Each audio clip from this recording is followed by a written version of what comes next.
Hello guys, तो मैं आप लोग के सामने लेके आ गया हूँ फेरी टेल का एक नया एपिसोड नंबर 25 सीजन 1 का, जिसे मैं हिंदी में एक्सप्लेन करने वाला हूँ। तो जो लोग भी मेरे चैनल पर नए हैं या विजिट करते हैं तो प्लीज़ मेरे चैनल को सब्सक्राइब करें और बेल आइकन को भी प्रेस करें। और हाँ, मेरा एक इंस्टाग्राम पेज भी है जिस पर मैं काफ़ी सारे फनी मीम्स डालता रहता हूँ, तो जाके उसे भी फॉलो कर लीजिए। तो वीडियो को ज़्यादा लंबा ना खींचते हुए सीधे इंट्रो पर चलते हैं। तो let's start the intro.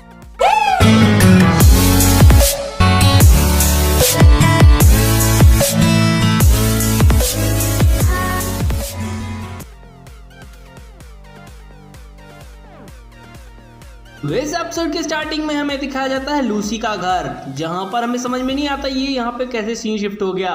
Lucy दिखाया जाता है कि सुबह उठती है और उठती है और वहाँ पे वो सभी कैरेक्टर से देखती है जहाँ पर वो कभी न कभी इनसे कभी कभी मिली थी। जहाँ पर ग्रे को भी दिखाया जाता है जो कि नंगा ही उसके बेड पर लेटा होता है, और जूविया भी उसके बेड की रजाई से निकलती है। ये कर क्या रहे थे? थ्रीसम खेल रहे थे क्या ये लोग? खैर यहाँ पर हमें दिखाया जाता है लूसी को, और हमें पता चलता है कि ये एक सिर्फ सपना था। जहाँ पर आर्टप्लेस आता है और उसे उठाने की कोशिश करता है, जहाँ पर वो उसे एक ज़बरदस्त किक मारती है और वो गुब्बारे की तरह हवा में उड़ जाता है। यहाँ पर वो जब उसकी नींद खुलती है तो उसे पता चलता है कि वो किसी तरह की यार्ड में छुपी हुई थी अभी तक। यहाँ पर हमें दिखाया जाता है सोल को, जिसकी सोल बाहर की तरफ निकलने वाली थी। और यहाँ पर दिखाया जाता है मिराजीन को, जो कि काफ़ी देर से एल्फमैन चिल्ला रही होती है, जबकि एल्फमैन बन चुका था एक काफ़ी बड़ा मॉन्स्टर और वो बहुत तेज़ से दहाड़ता है। यहाँ पर उसकी पूरी पसीना छूटने लगता है सोल की, और वो कहता है कि मुझे मत मारो, जिसके बाद वो उस पर एक ज़बरदस्त पंच मारता है और हमें पता चलता है कि वो पंछी बना उड़ा मस्त गगन में पहुंच जाता है ऊपर और बोलता है लैंड करवा दो बस भैया अब तो आप। जिस पर वो एक ज़बरदस्त पंच मारता है। यहाँ पर वो उसको लगता है कि उसने उसे हरा दिया और काफ़ी ज़्यादा खुश हो रहा होता है। तभी एल्फमैन उसको मारना चालू करता है। यहाँ पे बोलता है कि तुमने मुझे मारने की कोशिश कैसे की। यहाँ पर वो बोल ही रहा होता है और उस पर इतने सारे पंच बरसा देता है कि उसके दांत जो भी है सब फट जाते हैं, टूट जाते हैं। यहाँ पर मिराजिन को दिखाया जाता है जो कि चिल्ला रहा होता है एल्फमैन। अभी भी वो उसकी बात नहीं सुनता और उसकी धुनाई किया जा रहा होता है। तभी सोल की सोल निकल जाती है और वो उसे पकड़ लेता है और फिर से उसके शरीर के अंदर सोल डालते हुए उसे ऊपर की तरफ उठाता है, जिसके बाद उसकी और भी फट जाती है। यहाँ पर वो काफ़ी ज़ोर से चिल्लाता है और तभी उसे आवाज़ आती है एल्फमैन। यहाँ पर वो पीछे मुड़कर देखता है और मिराजिन को दिखाया जाता है जो कि काफ़ी ज़्यादा दिक्कत में होती है।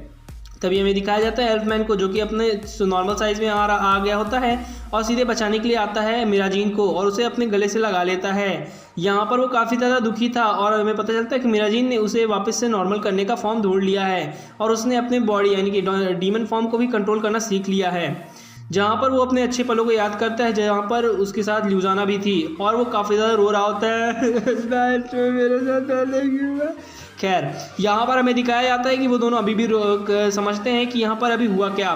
जहाँ पर वो बोलता है कि हमने 2 लोग को हरा दिया, यानी कि 2 एलिमेंटर्स को हरा दिया है और 2 बचे हैं, जिसकी वजह से ये मैजिक अभी धीरे धीरे हो रहा है। यहाँ पर वो गिनना चालू करते हैं, जहाँ पे सोल तो मारू को उन लोगों ने हरा दिया होता है और सिर्फ 2 लोग बचे होते हैं। यहाँ पर हमें दिखाया जाता है कि वो सीधे चलने के लिए रेडी होते हैं और ड्रीम गर्ल भी ये देखकर काफ़ी ज़्यादा खुश होती है कि वो अब फिर से नॉर्मल फॉर्म पे आ चुका है। यहाँ पर वो काफ़ी ज़्यादा थक जाती है, जिसकी वजह से वो धरती पर बैठ जाती है। यहाँ पर उसे काफ़ी ज़्यादा थकान महसूस होती है और वो कहती है लड़ते रहो जब तक हमारे अंदर जान है। यहाँ पर सभी के सारे डीमंस आते हैं और वो फिर से लड़ाई करना चालू करते हैं। यहाँ पर वो दिखाया जाता है लोफ को, जो कि कहीं दौड़ते हुए जा रहा होता है, जिसके बाद सीन शिफ्ट होता है और हमें नात्सू को दिखाया जाता है। नात्सू भी कहीं दौड़ते हुए जा रहा होता है कि तभी उस पर और हैप्पी काफ़ी ज़्यादा चिल्लाता है और कहता है कि तुम्हें पता है वो मास्टर से भी ज़्यादा ताकतवर है जिसे तुम फाइट करने की सोच रहे हो। यहाँ पर वो डांटता है और कहता है तुम मर गए तो मेरा क्या होगा। जहाँ पर नात्सू बोलता है कि मैं नहीं मरूंगा बेवकूफ़, मैं उसको ख़त्म कर दूंगा, तुम टेंशन मत लो। यहाँ पर वो दौड़ रहा होता है, तभी वो किसी शील्ड से टकरा जाता है और उसे पता नहीं चलता यहाँ पे क्या हुआ। तभी वहाँ पर वो बंदा आ जाता है जिसका नाम होता है जोश, और वो जोश में उसके साथ फाइटिंग करने के लिए रेडी हो जाता है।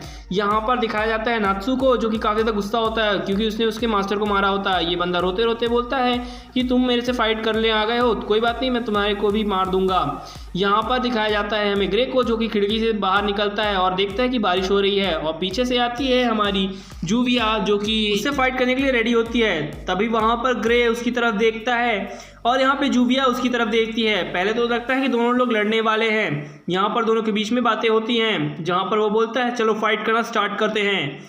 यहाँ पर वो उससे फाइट करने के लिए मना करती है क्योंकि वो उसके प्यार में गिर चुकी थी, कुछ ज़्यादा ही गिर गई है नीचे, और वो लौट जाती है, बोलती है मुझे तुमसे फाइट नहीं करनी। यहाँ पर वो काफ़ी ज़्यादा सोच में पड़ जाती है कि मैं इससे फाइट करूँ कि ना करूँ, क्योंकि हाय अल्लाह ये कितना प्यारा है, हाय। जहाँ पर उसे ग्रे पीछे से फाइट करने के लिए बुलाता है।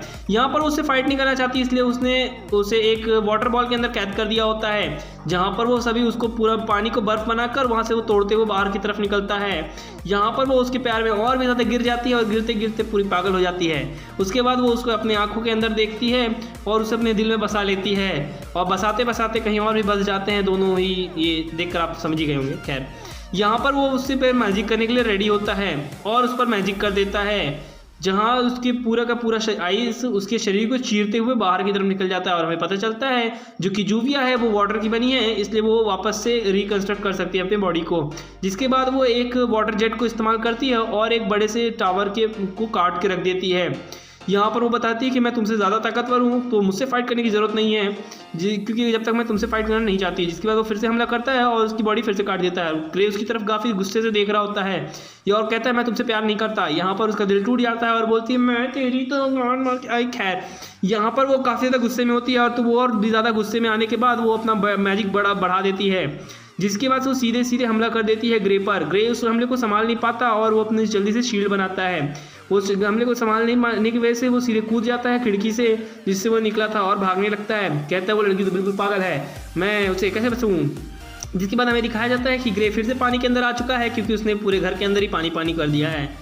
बहुत ही पानी पानी है क्योंकि आज ब्लू है पानी पानी। खैर, यहाँ पर वो उसे बाहर निकालती है और दोनों ही फाइट करना चालू करते हैं। यहाँ पर वो उस पानी को बर्फ का जमा देता है और उसके क्या ये हटाओ जल्दी सीन हटाओ। हाँ, खैर यहाँ पर वो दिखाया जाता है कि वो दोनों जीत चुके हैं। आई मीन ग्रे जीत चुका है और लड़की हार चुकी है। जहाँ पर वो उसे बोलती है कि ठीक है तुम जा सकते हो, मैंने तुम्हें हरा दिया। जहाँ पर वो काफ़ी ज़्यादा गुस्से में आ जाती है और वो बोलती है कि तुम्हारी हिम्मत कैसे हुई ऐसा कहने की। जिसके बाद यहाँ पर ग्रे पानी के अंदर होता है और वो फिर से मैजिक करना चालू करता है। यहाँ पर वो अपना प्रेशर इतना ज़्यादा बढ़ा देती है पानी का कि वो ग्रे भी उस प्रेशर को झेल नहीं पाता और बाहर निकल जाता है। तभी हमें दिखाया जाता है जूविया का बैक स्टोरी, जहाँ पर वो काफ़ी ज़्यादा दुखी थी, जहाँ पर वो लोगों से प्यार करती थी लेकिन लोग उससे प्यार नहीं करते थे क्योंकि वो जहाँ भी जाती थी और बारिश होना चालू हो जाती थी। इवन उसने जो गुड्डा बनाया था वो भी उस पर लात रख कर लोग निकल जाते थे। जो वो जिससे प्यार करती थी वो भी उससे नफरत करने लगा था क्योंकि वो जहाँ भी जाती सिर्फ बारिश ही होती। लोग उसके बारे में सिर्फ गलत गलत बातें किया करते थे। यहाँ पर जो भी बैठते थे सब छाता लेके बैठते थे क्योंकि सब छतरी मैन थे। खैर, यहाँ पर हमें दिखाया जाता है और वो बताती है कि जब मैं इन सब से परेशान हो गई थी तब मुझे फैंटम लॉर्ड ने मेरी तरफ हाथ बढ़ाया, मेरी पावर्स को समझा और मुझे समझा, तो मैं उसे फैंटम लॉर्ड को नहीं छोड़ सकती हूँ सिर्फ तुम्हारे लिए। जिसके बाद वो चिल्लाती है उस पर और अपना पानी का प्रेशर फिर से बढ़ा देती है। यहाँ पर ग्रे को दिखाया जाता है जो कि अपना मैजिक करने में कामयाब हो जाता है और उस पूरे पानी को जमा देता है। यहाँ पर वो देख नहीं पाती और वो वहाँ से गिरने लगती है। यहाँ पर वो काफ़ी ज़्यादा चिल्ला रही होती है क्योंकि अभी नीचे उसकी हड्डी टूटने वाली है।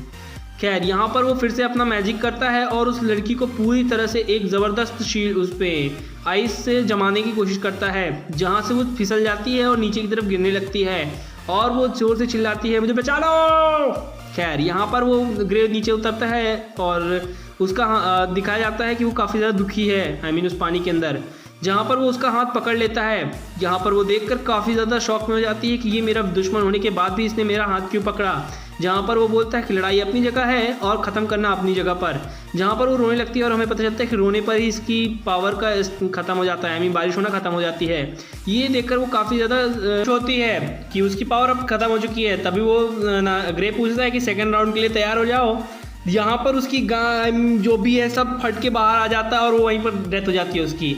यहाँ पर ग्रे उसे उठाने की कोशिश करता है। सेकंड राउंड मतलब समझ तो रहे होंगे आप लोग। खैर, अब समझाने की ज़्यादा ज़रूरत बची नहीं है। यहाँ पर सभी लोग फाइट कर रहे होते हैं सभी डीमन से और काफ़ी ज़्यादा परेशानी में होते हैं। तभी वहाँ पे एल्फमैन और मैराजीन भी आ जाती हैं जो कि कहती हैं कि ये तीसरा भी हार चुका है, यानी कि एक बचा है जो कि सबसे ज़्यादा ताकतवर है और उसने मास्टर को भी हराया है। यहाँ पर ये सभी लोग परेशान हो जाते हैं। तभी हमें दिखाया जाता है लूसी को जो कि सब कुछ सोच रही होती है कि बाकी लोग कैसे होंगे। तभी उनके दरवाजे पर कोई नॉक करता है और काफ़ी खतरनाक वाला नॉक किया है। यहाँ पर ये लोग बोलते हैं ठीक है लूसी अब तुम यहाँ से जा सकती हो, जल्दी जाओ।